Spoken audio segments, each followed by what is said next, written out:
Hello everyone, and welcome to the second instalment of my how to put together a mod pack for Minecraft. In this video we are going to take a look at setting up our workspace and in particular the way that we're supposed to set it up in order for it to work on the Technic platform. We'll set up our little text file here, which is where we'll put our name and description and why I like to do this early, and then finally we'll take a quick look at some of the tools. Now we won't go over all of them because as you can see there is quite a nice healthy looking list, but what we'll do is we'll go over some of the most important ones that we're going to need to get started straight away, why I like to use those tools, how to use them, and then the rest of the tools we'll kind of touch on as we go through this series as and when they become relevant. For instance, when we get to our first conflict and recipe, then we'll look at the the No More Recipe Conflict mod and also Mindtweaker, and to go along with the Mindtweaker is the Mindtweaker Recipe Maker. So things like that we'll cover as and when we hit the problem that they're supposed to solve. It probably shorten down this video, make it a lot easier. So anyway, enough blabbing, let's crack straight on. I'm going to start out by making a new folder on my desktop. You can make it wherever you want, and I'm just going to name it what I intend to call, if I can type, what I intend to call my mod pack. So I've already established my first video. I'm going to go and call it the Build Guild. In here I'm going to create two folders. Now you don't have to, the only folders you really need in order to get your mod pack on the Technic launcher is bin, config and mods, and even then you can omit config if you want to, but I wouldn't recommend it. But they're the only three real required folders that you need in order to upload a working mod pack to the Technic launcher. But I like to set my things out in a certain way, and that's the way I'm going to show you, and I of course will explain why. So straight away let's go ahead and create our release folder, which is where we're going to keep our bin, config and so on. And I also like to create a folder called last stable. Now what I do in my last stable is I create a backup of my current entire mod pack folder before I go and make further changes. So I'll back that up knowing that it works before I install a new mod or update a mod from an older version, or I make large changes to their config files. I will make a last stable backup in here, and I will also create a folder in there called log.txt detailing the date and time that I created this last backup and what the last change within that stable backup actually was. So for instance, if I jump over to my Lordcraft, go into last stable, you see I've got my last known stable version for the first version I ever created. There's also the last known version for my alpha 1.1, which is the version come after, and this is my entire modded Minecraft folder for my current version, which is 1.1.2 alpha, possibly going into beta if I can get things set up quick enough. And in my log I've simply listed the last thing I did. I think I showed this in the first video or touched on it in the first video, I can't remember. But yeah, the last thing I changed before I made a backup. I have made changes since, and I do need to make another backup. But just as an example, the last thing I did was added compatibility for Pam's Harvest Craft. I made all their juices and smoothies actually replenish first in the first mod, and I did that on the 22nd of May at 2:30. So I like to keep these things just to remind myself when I made the last backup, and it's also if I come along and think, when did I last back up? And I look at that log and I think 22nd, it's now the 27th for me, I'm kind of slacking a bit, I do need to make a backup. So, you know, it's a good habit to get into. You don't have to do it, but yeah, I kind of recommend you do, just for good practice. And it will help you further along, especially if you plan on making a large mod pack that you're going to update a lot. So that's what the last stable folder is for. So let's go ahead and jump into our release folder and create our bin, our config, and of course our mods. Now these are the three most important ones. Mods is an obvious one, that's where all your mods go. Just to explain, allow me to once again use my mod pack to demonstrate. If I come into release, you can see here we have the bin, config and the mods. Mods, self-explanatory, all of the mods are in here and any folders that they generate within the mod folders. For instance, Carpenter's Blocks generates this folder inside the mods folder, so that's included. Same with SGS Treasure, which is a fantastic mod. Thank you to the developer for actually granting me personal permission to use it. I can't remember the actual username, I apologise. I will put it on screen when I edit the video, because he didn't actually specify in the his forum thread how he felt about mod pack, so I contacted him directly and he granted me permission, so thanks to him. And so yes, this is the mods folder. There's a couple of my own mods in there as well. Shameless advertisement. So that's the mods folder. Config is of course the configuration files that are generated when you first load up Minecraft with mods. If you haven't changed these, then you don't necessarily have to include the config folder. The reason you would want to include all of these is because we're going on the assumption that you've probably changed a config file. Maybe you've changed a value in one of the mods, you've disabled a feature, you've enabled a feature. Maybe, for instance, in my case, if I can find it, shipwrecks, there we go. If I just open this up, I actually changed the rarity, and I think I also disabled one of the ships because it was way too big and it had a lot of decent stuff in it. I can't quite remember, but I did change the rarities. So if I didn't include the config folder, this mod would regenerate this file and none of my changes that I made would be present. So that's why you'd want to include all of the config files. Even if you've not tweaked them, it's just a good habit to just grab everything in a config file and just slap it in here. Finally, we have the bin folder. And inside here, this is basically just a copy of the Forge jar. I believe this version here that I'm using is 0.1403, and all you have to do is simply rename it to modpack, so it becomes a modpack.jar, and that's it. That's all that is. It's just the actual Forge downloaded directly from Forge and simply renamed. That is all you need to include to be able to then zip up these 3 files and upload them to the Technic Launcher, and that's it. You have your public modpack. But like I said, there's a bit more to it than that. Maybe there's other things you want to include. Maybe you've got problems along the way. Sorry, I can't talk very well today. I'm kind of dehydrated. I really should go and drink.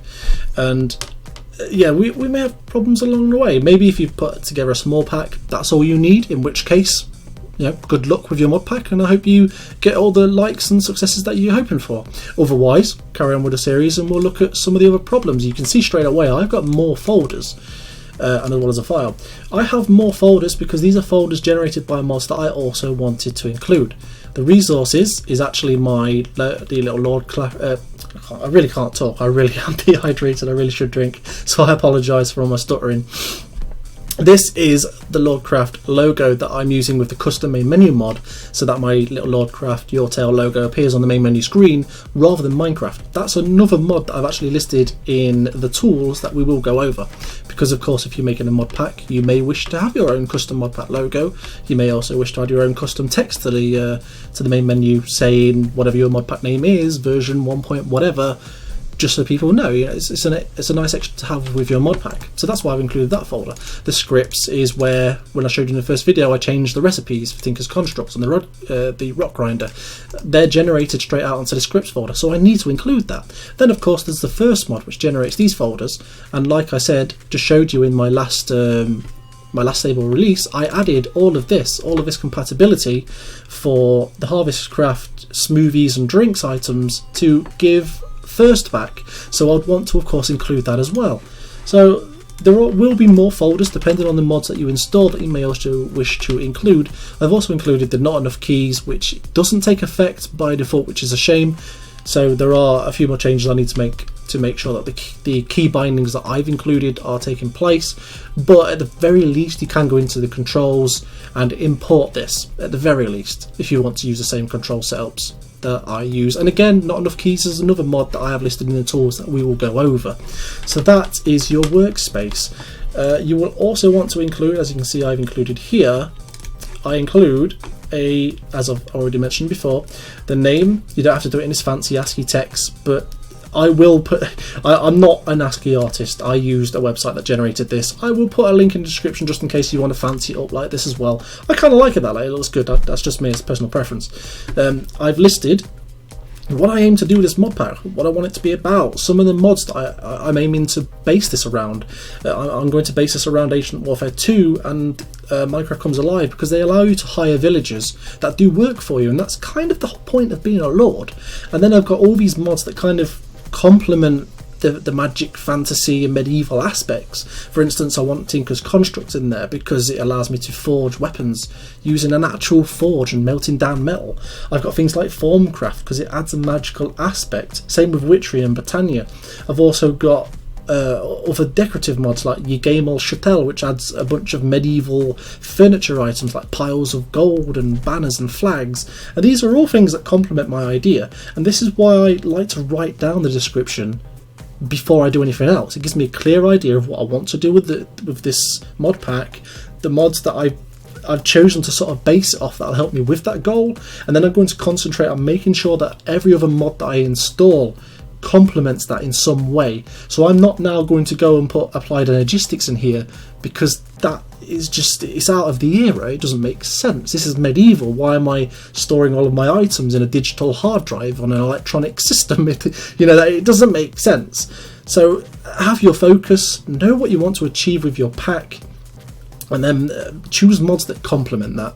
And then finally, I've listed the target Minecraft version, which is 1.7.10, simply because most of the tools and mods currently work for 1.7.10. A lot of them are missing out on 1.8 or are not good enough. Then of course I also keep my permissions, which I cannot stress enough how important that is. I have unfortunately forgot to list the names. I'm going to go back through and clean this up, but I have done in the other way. And as you can see, I've gone through a lot of them. The permission was already granted because they've explicitly stated in their forum post, I don't mind you using this in a mod pack, just giving me credit, a link back, whatever. But as you can see, I have left myself notes. I contacted Codemaster, who makes the Codemaster's Pirates mod. Brilliant mod, thank you to him for giving me permission. And of course you can see I've written here granted permission, because this started out as pending, because I wrote to him, he replied, said yeah sure, go for it, thanks for asking, and I changed it to permission granted. Same with here, this one here, the artifacts mod, the permission was already granted straight away from the forum thread, but he did say just send me a PM and let me know it's been used, because I like to know it's being used and enjoyed. So I will of course, once I release this, send the author of artifacts a PM. So it's a good idea to note these things, respect their wishes, because at the end of the day, the modders are awesome. They've taken an already great game, they release mods and make it almost infinitely replayable by adding new content. That's what makes modders so freaking awesome, let's face it. So definitely give them permission, even if they've not explicitly asked for it. Give them that link back, because it just makes it all the more worthwhile for them. And as you can see, I've done it for lots of different things. I got the OK here for the hardcore and expansion. I also like to separate them. So if I do a mod add-on, the reason I like to separate them is because if I remove the actual core mod, which there's an add-on for that mod, well, that's no longer needed, so I'm going to get rid of the add-on for that mod as well. Same with the core and library, I've listed what the dependency are. So as you can see here, we've got the Radix core, and that's a dependency for Minecraft Comes Alive. If at any point I decide to remove Minecraft Comes Alive, then it's pointless also having the Radix core. So making sure that this is clear and I know what each core is for, I can remove them if I happen to remove a mod for whatever reason later on. I'm not going to end up with pointless mods being installed that aren't doing anything. It allows me to keep the mod pack clean, a smaller file size, tidy, so on and so forth. So definitely do this. Come up with a way. You don't necessarily do it the way I did it, just come up with a way that's easy for you to manage this. I like to do it that way, so straight away I'm just going to throw this together.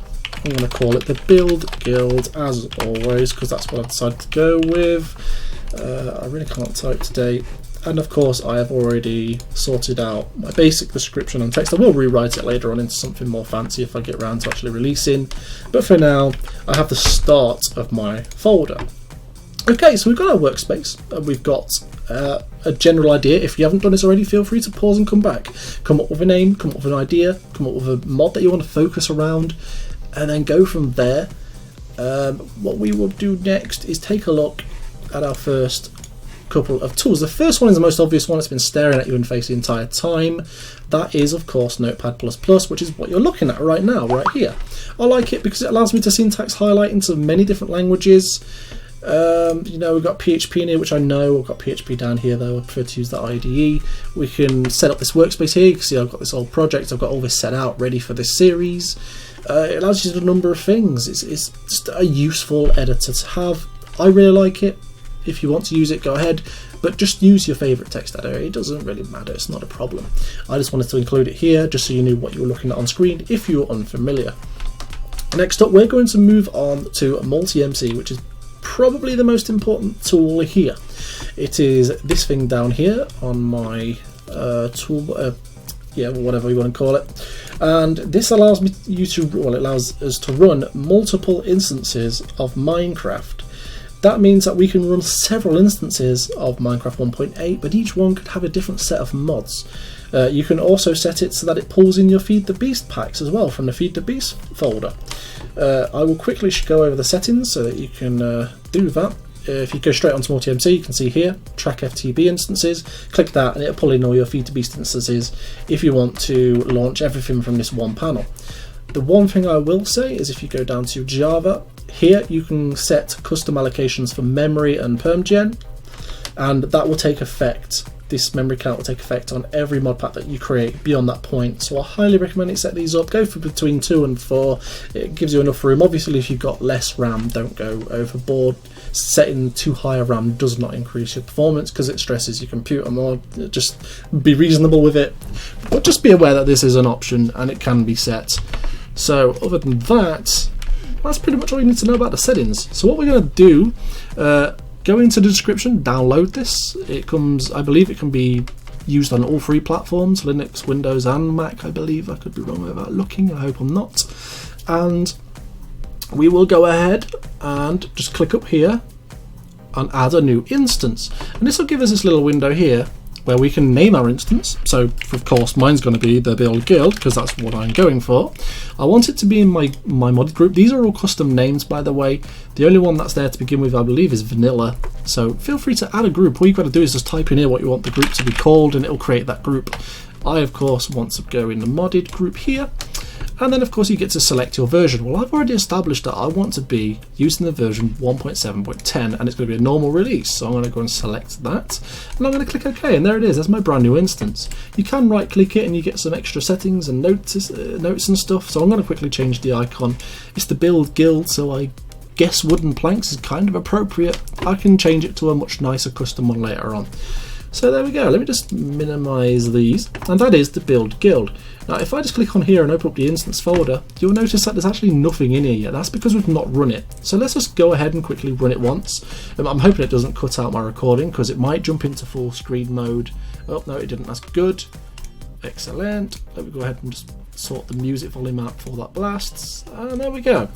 Okay, and you've noticed there we had a really nice looking console window. So if I go ahead and do that again, instance folder inside Minecraft, there we go, it's generated all the stuff. And this is what I was talking about earlier. It would have generated that config file if I had mods, of course, and generated all that stuff.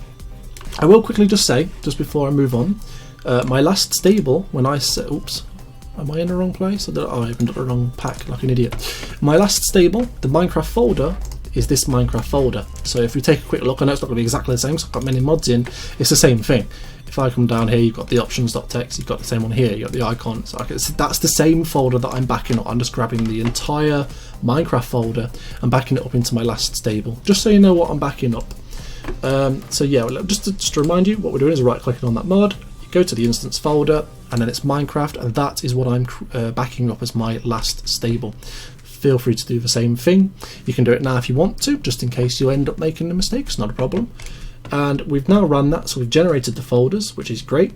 So the next thing we're going to do is install Not Enough Items, and then we're going to use Not Enough Items to generate 3 different dumps. And the reason we're going to do this is because generating these dumps before you install other mods, which might use up free IDs for enchantments and potions, we can create a dump of exactly which IDs are currently being occupied and which ones are available. So when we do eventually come to that ID conflict for an enchantment, we can just load up our enchantment dump, say, okay, the ID number 18 is available, I'll go into the config for that mod, change the ID to 18, problem solved. You haven't got to change it to random numbers and just hope that that one isn't used. So that's what we're going to do straight away. It's a good idea to do this before installing any other mods. So start out by going to links in the description, go ahead and download Chicken Bones. You will also need to download its dependency, which is the code Chicken Core. Now I do believe I've already prepared this stuff in my How to Make a Mod Pack, so I don't have to sit here and you watch me download stuff. So yes, I have. Code Chicken Core is right there, and Not Enough Items is also right there. So I'm now going to show you how to actually add mods onto this thing.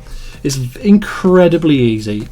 First of all though, before we can do that, we need to also install Forge. So let's click on Edit Instance. Let me just move this to the side so you can see where I clicked. I clicked on Edit Instance just here. Let's just go over these few things quickly. You will see that there is logs. So the latest log here is me when I just ran the game for the first time. It will also keep crash logs and all this stuff, and you can of course delete them and clear them at any time. Settings will, as you can see, my default that I set in the settings here is already taken effect, but you can select this and change them so that each instance is allocated a certain amount of RAM. You might want to do that if you're running a small mod pack. You might want to increase it just for the mod pack that's really big. You know, it's entirely up to you. Screenshots can all be found quickly in this folder, so you haven't got to go all the way into those directories. So it can all be found right here, which is great. You can keep some notes in here if you wish to. It's entirely your choice. I do it all in the text pads, but it's entirely up to you. You can also add all the resource packs here, rather than going all the way into the game, clicking on open resource, or going all the way through the directories. This is the bit where we're going to add our mods, and finally, this is our current Minecraft. So we've got Minecraft installed, and then we have the lightweight Java game library, which is a dependency of Minecraft, which is why it's there. Okay. Straight away we can see on the side that we can quickly install Forge, Lightloader and add jar mods. I don't recommend ever doing this. I've always had bad experiences with it, especially when I've tried to reorder them so that they load in certain orders. It usually crashes and just completely destroys the entire instance, and I've never seen the point in doing it. I moved to loader mods and that works perfectly. I've never had an issue, even with over 130 mods in with the Lordcraft mod pack. So what we will do though to begin with is go and install Forge, and this is incredibly easy. It just scans this, finds out all the versions and goes, oh, which one do you want? It will start off on the star, which is the recommended version, and you can go right up to the top. It's the current latest test buggy, possibly buggy version, and the one I'm using on Lordcraft is the 0.1403. So I know that definitely works with these mods. That's what I want to choose. If you want to go up to the top one, you can, and if you're not sure, go with the recommended, which has a star on it. It couldn't be easier. You just click on it, click OK, bang, it's right in there. If I now come out of this real quick and I just quickly run this, and you'll see we have this really nice looking console, which is color coded, which is why I also like to use it. You can see here we now have Forge. This is Forge saying it's constructing mods and initializing the Forge engine, and there we are. We have the Minecraft coder pack, which is what Forge I believe is built on. We have the Forge mod loader, and we also have Minecraft Forge. So that's 3 mods loaded and 3 mods active. There is of course a new version available, we know that, we just saw it, but we're not really too bothered. So there we are, we've just installed Forge by clicking 2 buttons. It is incredibly simple, and that's why I absolutely love this tool. It makes it so easy. And adding mods, well, that's just as easy. So once you've closed, there we go. If I now click on edit instance, I want to add some mods. And I've already established where they are. They're on my desktop, inside my How to Make a Modcraft mod pack, inside my mods. Now I need the Code Chicken Core. Where are you? Why are you not listed alphabetically? Or am I just being really blind? Am I being blind? Maybe I am being blind. Each a bit of catwalk my chisel. Where did it go? Not enough items. Oh, I'm in mods. I'm an idiot. I'm an absolute idiot. It's supposed to be in tools. So I want the Code Chicken tool, and you can install more than one by holding Control or Shift or whatever. So I want Code Chicken Core, which is the dependency for not enough items, and I also want not enough items. I'm going to click Open, bang, close. Those mods are installed. Hit play. That simple. That simple. It's so easy. It's just stupid. So this is going to load up and do its thing, and we are going to have not enough items installed. I will briefly touch on what that is just in case. See, we know it's worked because we now have 5 mods loaded. If we click on mods, we can see we have the Code Chicken Core and not enough items. Awesome. Okay, so let's go ahead and create quick creative world. Let's just do it super flat. Okay, no structures and super flat, just because I'm just going to throw it in to test. We don't really care about this world. I just want it to be a quick, easy generation because I don't want to be sat here. You can see everything in the background in that console doing its thing. And here we are in game. So straight away, let me just go ahead and put it on peaceful. Okay, so let me just make this bigger. There we go. Okay, so you can see everything. And straight away, if I just press my inventory key, you see there's these new buttons all the way along here. Well, this is not enough items. I'm going to assume that you're probably aware of what not enough items is, but I will quickly touch on it just in case you're not. If I just go to my normal inventory here, it basically adds, it's kind of like this inventory menu. And what it basically allows us to do is it shows us all the items in game, and if I press the R key while hovering over one, it will show us the available recipe. If I hit the U key while hovering over one, it will show us all the recipes that use that item. You can also press left click to show recipes on there, or you can right click. Basically, a left click is the R key and right click does the same as the U key. So you can see all the recipes, what they do. It's very useful to see how to make a recipe, but it's even more useful to see what you can do with the item in other recipes. It really helps you learn your way through mods and what you can do with all those items that you've never seen before. It's really cool. And you can also come up here and go up to mod, and you can, when you've got some mods in here, for instance, if I only want to see in this tab here on the right, if I only want to see, let's say for instance, brewing stuff, I'll hold shift and click, and now only brewing items will show. And you can do that for mods as well. You can make it so that you only have to show certain items from certain mods, and it's very useful when you have a lot of mods. You can also quickly scroll through all the creative modes. As you can see, you can turn the rain on, you can turn the rain off. This is on cheat mode, so I can just click any of these and grab stuff. If I want to delete them in creative mode plus, I just click that and then click on them. They're all deleted. I can set it to day, I can set it to night, I can fill my health up. So it's very useful. But what we actually want, before we do anything, is we want to go into options. I will quickly briefly go over inventory here. This is where the cheat mode is set. If you just want recipe mode, then just set it to recipe mode. And what that does is now when I click these, okay, or not, why are you not doing it? Did I not click that properly? Yeah, I did. Maybe it's because I'm in Creative Plus. Yeah, maybe. Let me go into Survival. Can I do it now? Okay, or not. That's strange.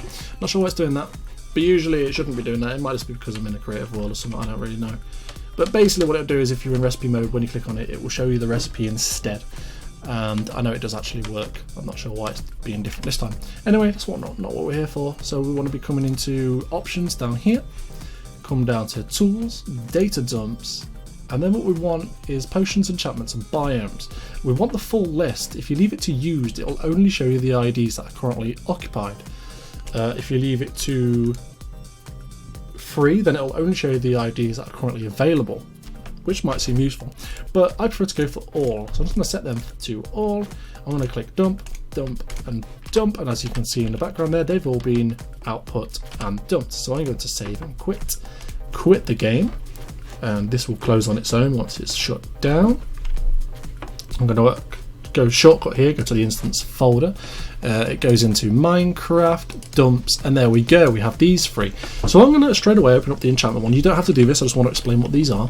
It will say something about corruption here. I don't know why it does it. There's nothing wrong with it. Just hit yes and OK. And here we are. So straight away, we can see all of the enchantments in the game and what IDs they're assigned to. Null basically means nothing, empty. So ID 8, 9 all the way through 15 are available. Same with 22 through 31. So if we had a mod, for instance, I mentioned I think I mentioned in the first video I had a conflict with the Tomahawk mod, and it added an enchantment called Replica. Well, it tried to add it to ID 7, which, well, that's occupied by the Thorns enchantment from Minecraft. But I knew this was taken. It's fine, because I had this dump. I just loaded up this dump and went, okay, the next available ID is 8. So I opened up the Tomahawk config log, the config file, sorry, and changed the ID to 8. Reloaded, problem solved. So that's why it's important to do these dumps now, before we do anything else. And the same applies to the biome and the potion. If I just open up the biomes as well, you can see all the different biomes and their IDs, and then from 40 onwards they're all available. All the way down to here we have some more. And then we've got the ice plains. I don't know why Mojang splits them all out so far like this. I'm sure there's a reason, but whatever. And it's the exact same for potions. So anyway, guys, I think that's enough of me rambling on. My mouth is so damn dry. I'm starting to actually lose the will to live. I hope I don't sound awful in the video. But anyway, I hope that this has been helpful. If it's the first time you've seen the video, and indeed first time you've seen my channel, then feel free to subscribe to follow along.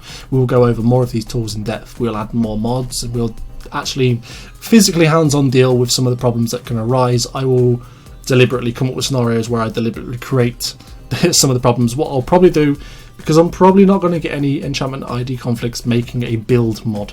I don't think any of the build and decoration mods are going to be adding enchantments. So what I'll do is I will revert to an earlier version of Lordcraft and remove my fixes for some of the configs and such, allow it to crash, and we'll go through the the console and look at how I know what the problem is in the console and go through and fix them, just as a good demonstration, because it is more than likely that you will experience this if you're putting together a large mod pack, especially if you're using things like weapon mods, because they all like to add their own deadly enchantments.